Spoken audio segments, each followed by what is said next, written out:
السلام علیکم ورحمۃ اللہ وبرکاتہ۔ نحمدہ ونصلی علی رسولہ الکریم، اما بعد فاعوذ باللہ من الشیطان الرجیم، بسم اللہ الرحمن الرحیم۔ یا ایھا الناس اعبدوا ربکم الذی خلقکم من نفس واحدۃ وخلق منها زوجها وبث منہما رجالا کثیرا ونساء واتقوا اللہ الذی تساءلون بہ والارحام ان اللہ کان علیکم رقیبا۔ صدق اللہ العظیم۔ آئیے سب سے پہلے بارگاہ رسالت میں ہدیہ درود پیش کریں، پڑھیں اللہم صلی علی سیدنا و شفینا و نبینا مولانا محمد مبارک وسلم، صلاۃ و سلام علیک یا رسول اللہ۔ خطبہ مسنونہ کے بعد چوتھے سپارے میں سورہ نساء کی پہلی آیت آپ کے سامنے تلاوت کرنے کا شرف حاصل کیا۔ رب کائنات ارشاد فرما رہا ہے لوگوں کو خطاب کر کے، تمام لوگوں کو، اس میں مسلمانوں کی قید نہیں ہے بلکہ تمام دنیا کے لوگوں کو قید کر، یا ایھا الناس اعبدوا، اے لوگوں، پوری دنیا کے لوگ، اے لوگوں اپنے رب کی عبادت کرو۔ یا ایھا الناس اعبدوا ربکم الذی خلقکم، کہ جس نے تمہیں پیدا کیا اس رب کی عبادت کرو۔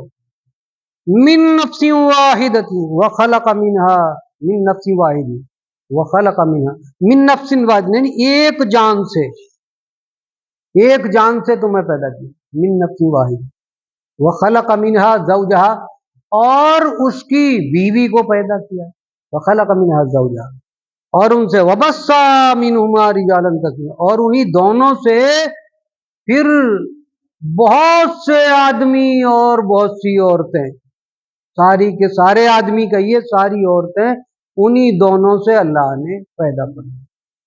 وبث منہما رجالا کثیرا ونساء واتقوا اللہ الذی تساءلون بہ، واتقوا اللہ، اللہ سے ڈرو، واتقوا اللہ الذی تساءلون بہ والارحام، کہ جو تم سے پوچھ گچھ کرے گا اس رب سے تم ڈرو، رشتوں کے بارے میں تم سے پوچھ گچھ کرے گا۔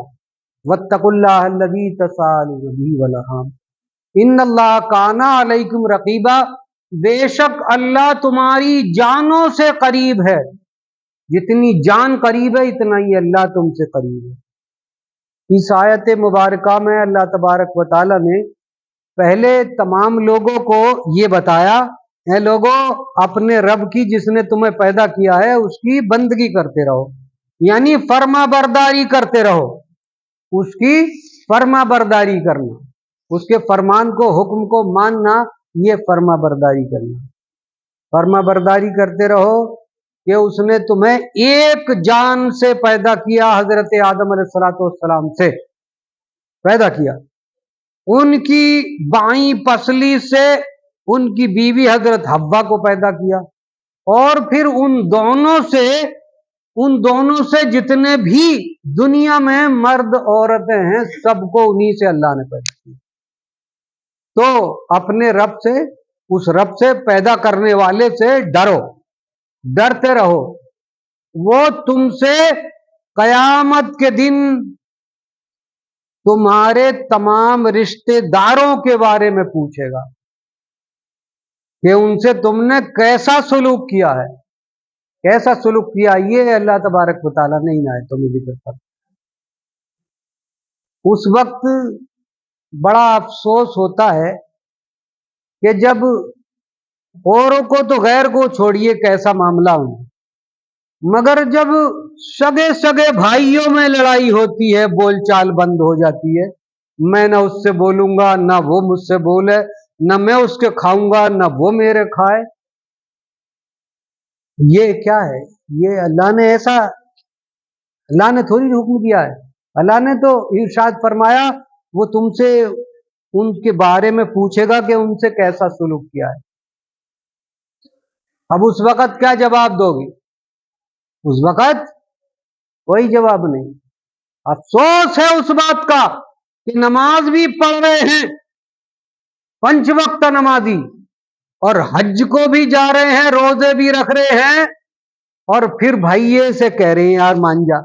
بھیا کہہ رہے ہیں نہ میں نہ کھاؤں گا تیرے گھر، میں نہ کھاؤں گا. تو یہ آپس میں یہ ناراضگی ہیں. کیا یہ مطلب نمازی ہونے کا ثبوت ہے یا حاجی ہونے کا ثبوت ہے؟ اللہ کے رسول سرکار مدینہ صلی اللہ تعالی علیہ وسلم نے کسی معاملے پر اپنی محفل سے کسی خطا کار کو نہیں اٹھایا. ویشی جس نے کالا تھا رنگ کا، جس نے اپنے بھالے سے حضرت امیر حمزہ کو جنگ احد میں شہید کیا تھا، پیارے چچا تھے، بڑے پیارے، رضائی بھائی بھی تھے، یعنی دودھ ایک ہی عورت کا پیا تھا انہوں نے بھی، رضائی بھائی بھی تھے، چچا بھی. جنگ احد میں شہید کر دیا، دھوکے سے دور سے نیزہ مار دیا شہید. جب وہ آیا تو اسے بھی اپنی محفل سے اٹھایا نہیں کہ تو چلا جائے، ایسا نہیں کہی، بلکہ اسے بھی بٹھا لیا. اتنے بڑے جس سے دل کے پار زخم ہو چکے تھے اسے بھی اپنی محفل سے نہیں اٹھایا. مگر جب بات ناراضی کی آئی تو اللہ کے رسول نے ارشاد فرمایا آج تم سب کو میں حکم دیتا ہوں جس کسی نے اپنے کسی رشتہ دار سے ناراضی کیا میری محفل سے نکل جائے، میری محفل سے نکل جائے. کتنا بڑا سخت حکم ہے ناراضی کرنا، کہ اللہ کے رسول نے ارشاد فرمایا میری محفل سے نکل جائے. جو کوئی اپنے رشتہ داروں سے، بھائی بندوں سے ناراضی رکھتا ہے وہ میری محفل سے، یعنی ہم میں سے نہیں ہے، وہ نکل جائے. اب وہ سب کے سب یوں تھے. ایک نوجوان کھڑا ہوا، ایک نوجوان صحابی کھڑے ہوئے اور کہنے لگے اللہ کے رسول میری ایک خالہ ہے، اس سے میری ناراضی ہے، اس کے بڑی بد زبانی بد کلامی کی وجہ سے مجھے دل کو تکلیف ہوئی، اس لیے میں بولتا نہیں ہوں، اس سے بول چال بند ہے میری. تو اللہ کے رسول نے ارشاد فرمایا اس وقت تک مجھے صورت نہ دکھانا جب تک تیری خالہ تجھ سے راضی نہ ہو جائے. چاہے پیر پکڑنا، چاہے کسی صورت انہیں راضی کرنا، انہیں راضی کر کے ہی آنا. تو وہ چلے گئے فوراً اور شام تک ان کے پیروں میں گڑے رہے، روتے گڑ گڑاتے رہے اور انہیں راضی کر کے ساتھ لے کر کے آئے اور ان سے گواہی دلوائی ہے اللہ کے رسول یہ میری خالہ مجھ سے راضی ہو گئی، یہ پوچھ لو راضی ہو گئی. انہوں نے بھی کہہ دیا اللہ کے رسول میں نے اسے معاف کر دیا، میں راضی ہوں. تو اپنی محفل میں بٹھایا. کتنا سخت حکم ہے مسلمانوں. واتقوا اللہ الذی تساءلون بہ والارحام. کچھ بات سمجھ میں آئی؟ اللہ کا حکم سنا رہا ہوں میں، اپنی طرف سے کچھ نہیں کہہ رہا. یہ قرآن و حدیث ہے، یہ مذہب کی دین کی باتیں ہیں. مسلمانوں مذہب کے بغیر کوئی آدمی دنیا میں زندہ نہیں رہ سکتا. یہ مذہب اگر ہے تو ہم ہیں، اور اگر مذہب نہیں تو پھر کوئی قوم نہیں ہے. بغیر مذہب کے کوئی قوم زندہ رہ ہی نہیں سکتی. مذہب کا مطلب جانتے ہو؟ یہ ذاہبن مصدر ہے عربی کا، اس کا مطلب ہے جانا. ذہبہ وہ گیا، مذہب یہ اس میں ظرف ہے، یعنی چلنے کا راستہ، چلنے کا راستہ، چلنے کی جگہ مذہب. تو زندگی اللہ کے راستے میں چلنے کو، یا جدھر کو بھی وہ چلے وہ اس کا مذہب ہے، وہ اس کا راستہ ہے. کوئی بھی کسی بھی طرح سے ہو آدمی اگر ساری زندگی بھی مذہبی اصول پہ عمل نہیں کرے گا تو مرنے کے بعد ضرور، چاہے اسے دبایا جائے یا زندہ یعنی سیدھا کھڑا کر کے گاڑا جائے یا جلایا جائے، کچھ نہ کچھ تو کسی نہ کسی مذہب کے طریقے پر ہی ہوگا. بغیر مذہب کے تو بات بن ہی نہیں سکتی. تو قوم مذہب سے ہے، مذہب جو نہیں ہم بھی نہیں، جذبے باہم جو نہیں محفل انجم بھی نہیں. آپس میں اگر اتفاق نہیں ہے مسلمانوں تو پھر کوئی محفل نہیں ہے. اس لیے اللہ کے رسول کا حکم مانو، اللہ کا حکم مانو، ایک دوسرے سے ناراضگیاں ختم کر دو، ناراضگیاں ختم کر دو. تم نے وہ دور نہیں دیکھا، یہ مئی کا مہینہ ہے، آج 10 مئی ہے. 1857 میں 11 مئی کا دن تھا، 11 مئی کا دن تھا 1857 میں. زیادہ دنوں کی بات نہیں ہے، زیادہ زیادہ 4-5 نسلیں پیچھے کی بات ہوگی. یعنی پردادا کے آبا ابا ہوں گے تمہارے، یا پردادا ہو یا پردادا کے ابا ہوں، جن کی تم حال ہو. انگریزوں کی جو ظلم و ستم کا پنجہ انہوں نے گاڑا تو ان کی زیادتیوں سے تنگ آ کر کے میرٹھ کی چھاونی میں، نام تو اب تاریخ میں بدل دیے گئے نا، اتہاس میں منگل پانڈے لکھ دیا، مگر حسن نام کا ایک مسلمان نوجوان تھا، حسن نام کا، جو ان کی انگریزی فوج میں تھا، اس نے وہ گولی چلانے سے، کارتوس منہ سے نکالا جاتا تھا، اسے انکار کر دیا۔ وہ 80 سپاہی تھے، 80 کے 80 سپاہیوں کو گرفتار کر لیا گیا۔ 11 مئی کی بات تھی 1857۔ انہوں نے تمام جتنے بھی اور سپاہی تھے، جب انہیں لے جایا جا رہا تھا پھانسی کے لیے، تو انہوں نے دیکھ کر حسرت و یاس سے کہا تھا کہ بھائیو، ہمارا اپنا کوئی مطلب نہیں ہے، ہم نے جو کچھ بھی کیا ہے، جان دے رہے ہیں، ہمیں پھانسی لگ رہی ہے، تو پھر تمام امت کے لیے، تمام لوگوں کے لیے، تمام ہندوستانیوں کے لیے ہے، ہمیں بھول نہ جانا۔ یہ وہ کہتے ہوئے چلے گئے اور دار پہ چڑھ گئے۔ رات میں ہی تمام جتنے بھی سپاہی تھے ہندوستانی، انہوں نے بغاوت کر دی اور تمام انگریزی فوج کو گرفتار کر لیا، باندھ لیا، اور رات میں ہی شہر میرٹھ پہ قبضہ کرنے کے بعد وہ دہلی پہنچ گئے، رات میں ہی دہلی، اور دہلی پر جا کر کے وہ جو نظر بند بڈھا شہنشاہ بہادر شاہ ظفر تھا، اسے پھر سے دہلی کے تخت پہ بٹھا دیا۔ یہ ان کی پہلی غلطی تھی۔ اس بڈھے کو نہ بٹھا کر خود ہی کوئی بادشاہ بن جاتا، تب بھی بات بن جاتی، کیونکہ بڈھوں میں وہ جوش نہیں ہوتا جو جوانوں میں ہوتا ہے۔ پتہ چلا تو جہاں جہاں پتہ چلا، پورے ہندوستان میں ان کے خلاف جو ہے جنگ آزادی چھڑ گئی۔ 11 مئی کو 1857 کو، اسی مئی کے مہینے، کتنی دوپہریاں ہوتی، کتنی تیز دھوپ ہوتی ہے، مگر وہ آزادی کے دیوانے تھے، رات اور دن کوشش کر کے جگہ جگہ ہر جگہ، یہاں مراد آباد میں بھی نواب عبد المجید خان تھے، جنہیں مجو میاں کہا جاتا ہے، تو ہر جگہ